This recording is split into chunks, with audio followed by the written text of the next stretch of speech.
જો તમને લોકોને સાંભળવું હોય તો સજેશન આપું. સજેશન એ છે કે તમારા વર્ગમાં પીરિયડ કેટલા મિનિટનો છે?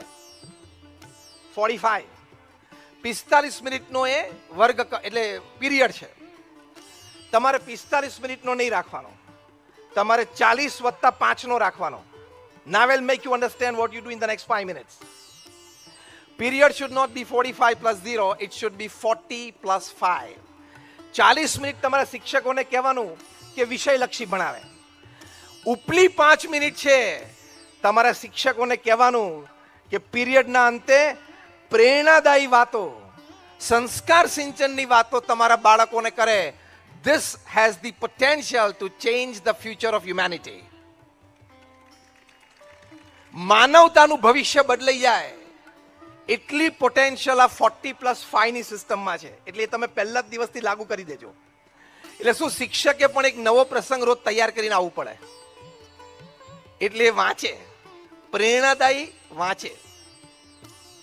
તો એક આ સૂચન છે કે સંસ્કારી યુક્ત આપણે જ્યારે પેઢી તૈયાર કરવી છે ત્યારે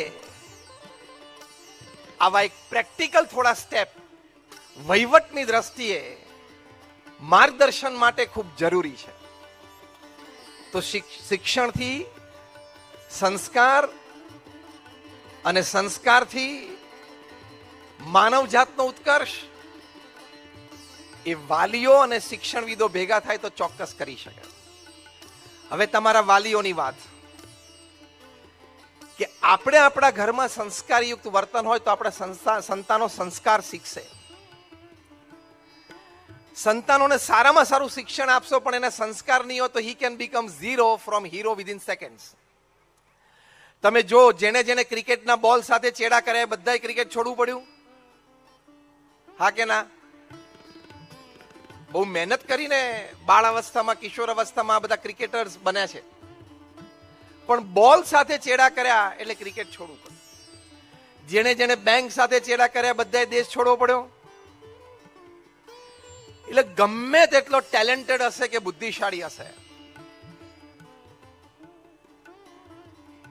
your child's academics, your child's talent, your child's experience, your child's knowledge can open any gate for him or her, but only character has the power to keep that gate open.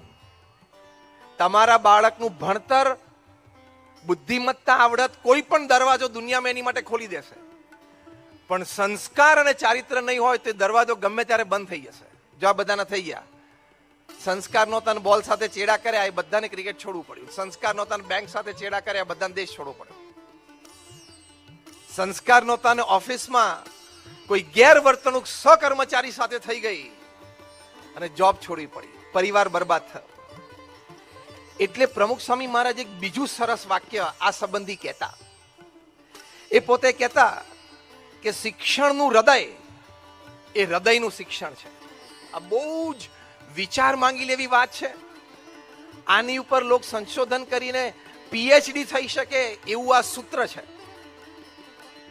કે the heart of education is the education of heart. શિક્ષણનું હૃદય શું છે? હૃદયનું શિક્ષણ. એટલે આ જ થયું સંસ્કાર.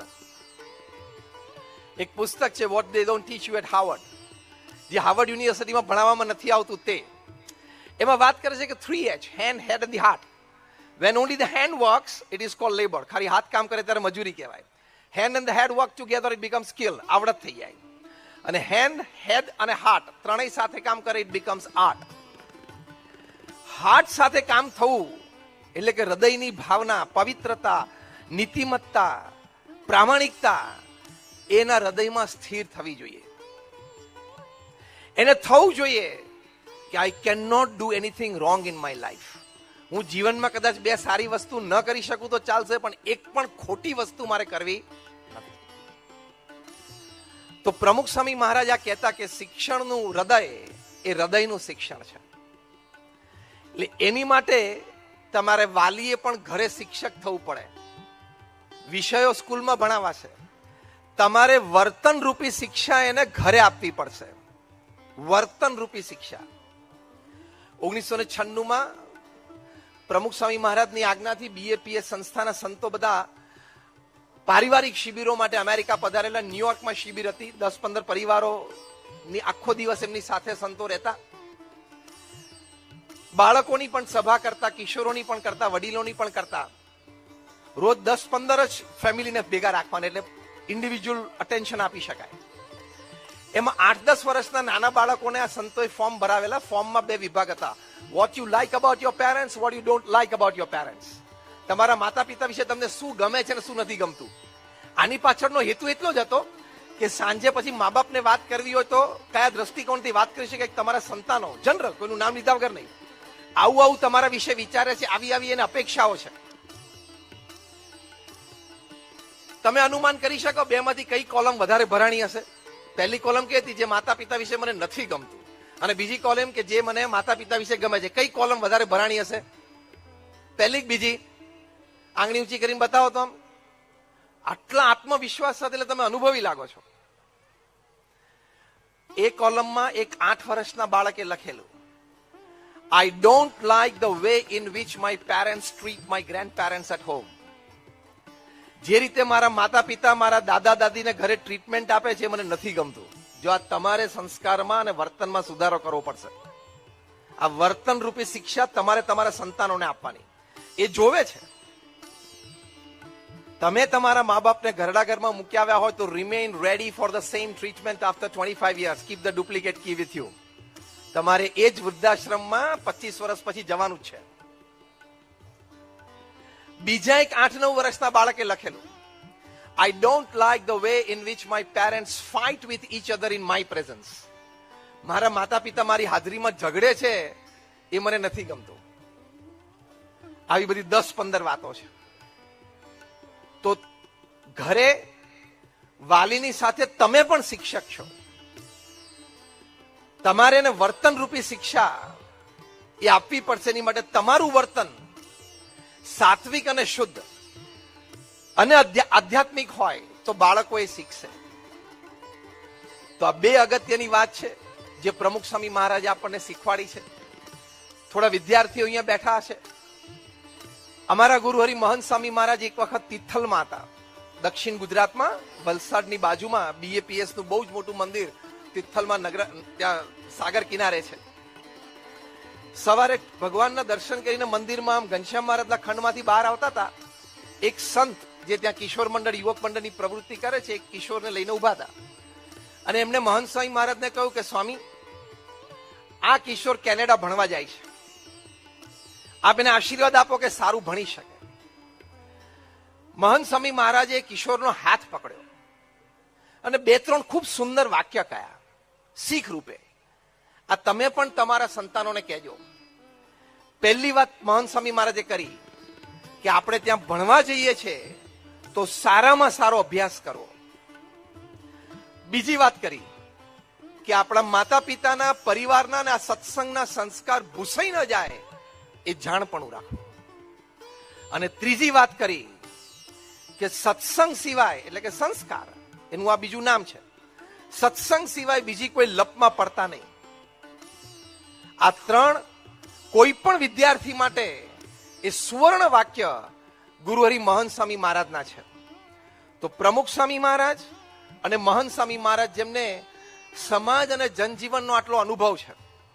પ્રમુખ સ્વામી મહારાજ એમના જીવનકાળ દરમિયાન દુનિયાના 18,000 ગામો, શહેરો અને ગલી ગલીએ 18,000 ગામો, શહેરોમાં જાતે ગયા છે. ફરવા માટે નહીં. હા, એ 22 વખત અમેરિકા ગયા, એકે વખત ડિઝનીલેન્ડ નથી ગયા કે બેવરલી હિલ્સ, લોસ એન્જલસમાં ફરવા નથી ગયા. આપણી પ્રજાના સંસ્કાર ટકી રહે એની માટે.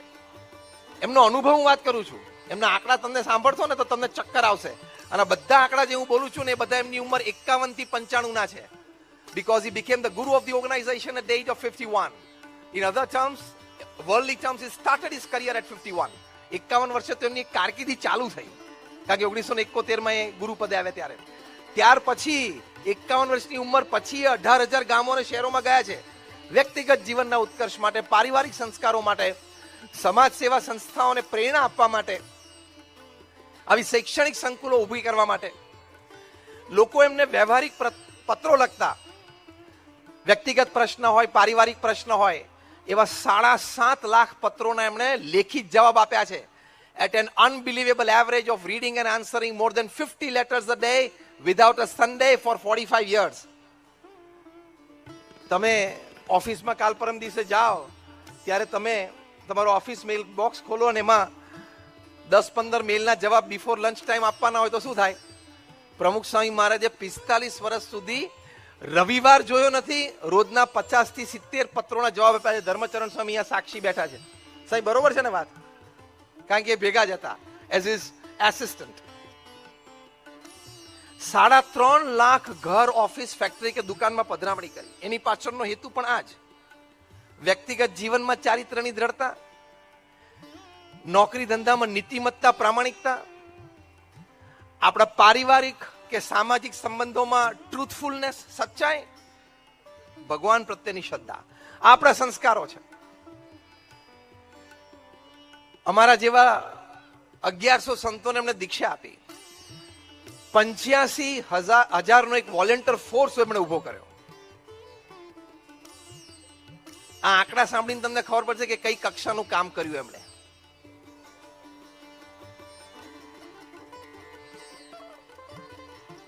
આટલું કાર્ય જેમણે કર્યું છે, આટલા જનસંપર્કમાં જે આવ્યા છે, આટલા લોકોને મળ્યા છે, 4 મિલિયન, 40 લાખ લોકોને વ્યક્તિગત મળ્યા છે અને પ્રશ્નો સાંભળ્યા છે, નિરાકરણ આપ્યું છે.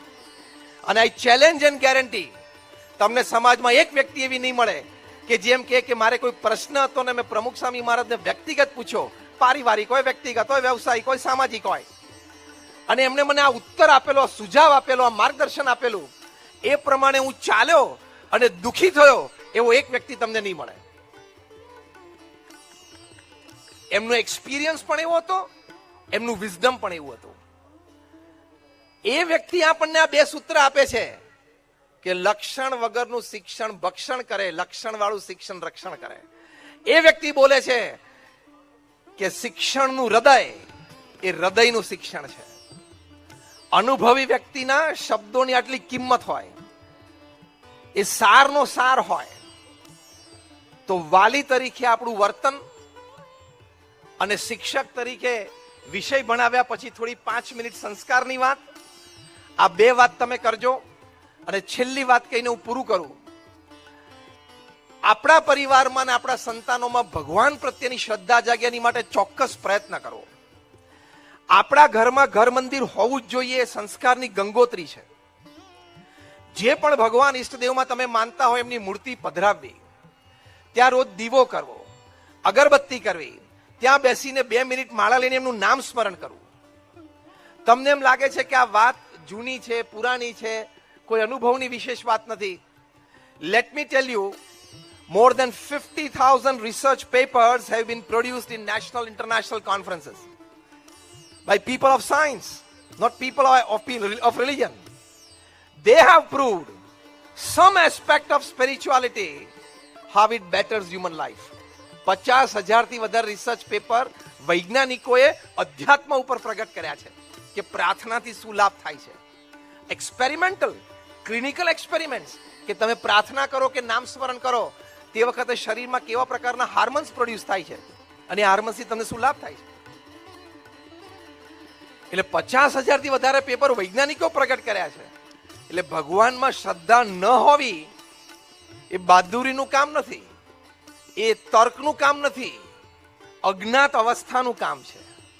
કે તને અધ્યાત્મ તો ખબર નથી, આપણા સત્શાસ્ત્રો પણ ખબર નથી, પણ તને વૈજ્ઞાનિક રિસર્ચ થઈ છે આની પર એની પણ ખબર નથી. તો ભગવાન પ્રત્યેની શ્રદ્ધા, એની માટે પ્રમુખ સ્વામી મહારાજ એક સુંદર વાક્ય, અનુભવ, એ જીવન મંત્ર પોતે કહેતા, એમનું હૃદય અમૃત છે. પ્રમુખ સ્વામી મહારાજ કહેતા, હું શબ્દશ અને અક્ષરશ એમને કોટ કરું છું, જીવનમાં શ્રદ્ધા અને ભક્તિ દ્રઢ કરવા. Repeat with me word by word. જીવનમાં, જરા જોરથી, જીવનમાં શ્રદ્ધા અને ભક્તિ દ્રઢ કરવા. એક છેલ્લો પ્રસંગ કહીને હું પૂરું કરું. અમેરિકામાં ફેડરલ બ્યુરો ઓફ ઇન્વેસ્ટિગેશન છે. ગૌરવની વાત એ છે કે કેશ પટેલ ડિરેક્ટર બન્યા, એક ભારતીય FBI ના હવે ડિરેક્ટર બન્યા છે.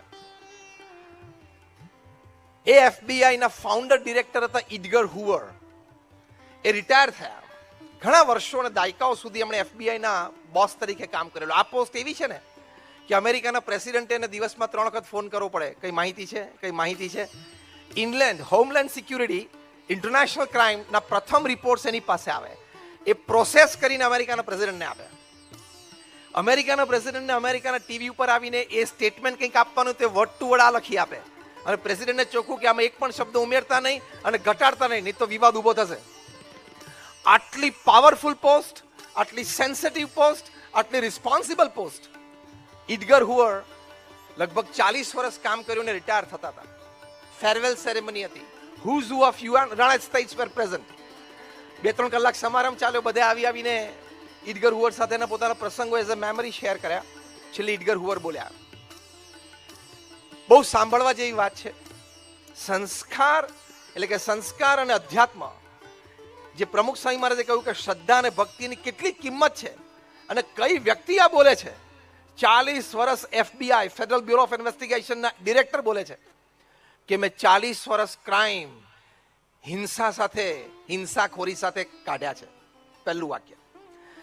વડીલોથી એટલે પુખ્ત વયથી માંડીને નાના 5-7-10 વર્ષના બાળકોએ પણ મોટા ગુના કર્યા હોય એની સંપૂર્ણ ઇન્વેસ્ટિગેશન મેં કર્યું છે. અમેરિકામાં તો સ્કૂલમાં છે ને લોકો ગન લઈને જાય છે ને, છોકરાઓ શૂટઆઉટ ઘણા થાય છે. 2-3 મહિને એક પ્રસંગ બને છે. હું એ બાળકો કિશોરો સાથે રહ્યો છું. એમને આવી હિંસક વૃત્તિઓ કેમ જાગી એની માટે એની સાથે ખૂબ વાર્તાલાપ કર્યો. એ બાળકોના પરિવાર સાથે હું એમના ઘરમાં રહ્યો. ઇડગર હુવર બોલે છે, એમના પરિવારમાં કલ્ચર, એમના પરિવારમાં ટ્રેડિશન, એમના પરિવારમાં સેન્સ ઓફ હ્યુમેનિટી, આ ઘણું બધું મેં વાર્તાલાપ કે વર્તનથી કે ઇન્ટરવ્યુ દ્વારા મા બાપ કે વડીલો પાસેથી જાણ્યું જોયું.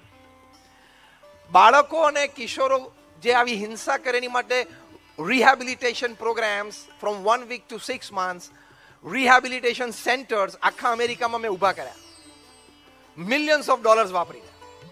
હવે આ વ્યક્તિને હિંસા ગુનાખોરી વિશેનો અનુભવ કેટલો કહેવાય? એનાથી કોઈ વ્યક્તિ આ ક્ષેત્રમાં અનુભવી જ ન કહેવાય. એ વ્યક્તિએ પછી કયા પછી સભાજનોને પ્રશ્ન પૂછ્યો કે how many of you want a crime and a violence free world? તમારામાં બેઠા છે એમાંથી કેટલાને હિંસા રહિત વિશ્વ જોઈએ છે? Rays your hands. હિંસા રહિત વિશ્વ જોઈતું હોય, આપણે બધાને જોઈએ છે. તો ઇડગર હુવરે કહ્યું, again I am quoting him word to word and letter to letter.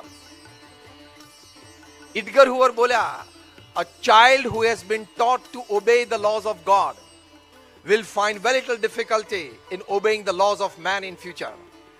એટલે કે જે બાળકને તમે નાનપણથી ભગવાનમાં શ્રદ્ધા અને ભગવાનના કાયદા પાળતા શીખવાડશો, એ બાળકને મોટા થઈને સમાજમાં માણસના કાયદા પાળવામાં તકલીફ નહીં પડે. માટે નાનપણથી એને ભગવાનમાં શ્રદ્ધા કેળવાઓ. ઇડગર હુવર બોલે છે. એનો મતલબ કે પ્રમુખ સ્વામી મહારાજની વાત સાચી કે જીવનમાં શ્રદ્ધા અને ભક્તિ દ્રઢ કરવા. તો આ 3 સૂત્રો એ પ્રમુખ સ્વામી મહારાજે આપ્યા છે. એ આપણે જીવનમાં વર્તનની દ્રષ્ટિએ દ્રઢ કરવા. શિક્ષકો અને વાલીઓ બંને, અને વાલી અને શિક્ષકો બંનેને વિનંતી કે આપણે વિદ્યાર્થીઓને પણ આ વાત દ્રઢ કરાવીએ. ફરી એક વખત આજના શુભ પ્રસંગે જ્યારે આવું એક શૈક્ષણિક ધામ ઉદ્ઘાટિત થઈ રહ્યું છે, ત્યારે પ્રવીણભાઈ અને ટ્રસ્ટીશ્રીઓને તમામને આપણે પ્રથમ ખૂબ ખૂબ અભિનંદન પાઠવીએ છીએ. ખૂબ મહેનત કરી શિક્ષણ અને સંસ્કાર વિદ્યાર્થીઓને આપી શકે એની માટે પણ શુભેચ્છા પાઠવીએ છીએ. આ સંકુલમાંથી એવા દેશ સેવકો તૈયાર થાય, સમાજ સેવકો તૈયાર થાય, ભગવાનના ભક્તો એવા તૈયાર થાય, અને ઓફકોર્સ પ્રોફેશનલ્સ તો તૈયાર થવાના જ છે, કારણ કે it is part of the system. એની માટે પણ શુભેચ્છા પાઠવીએ છીએ.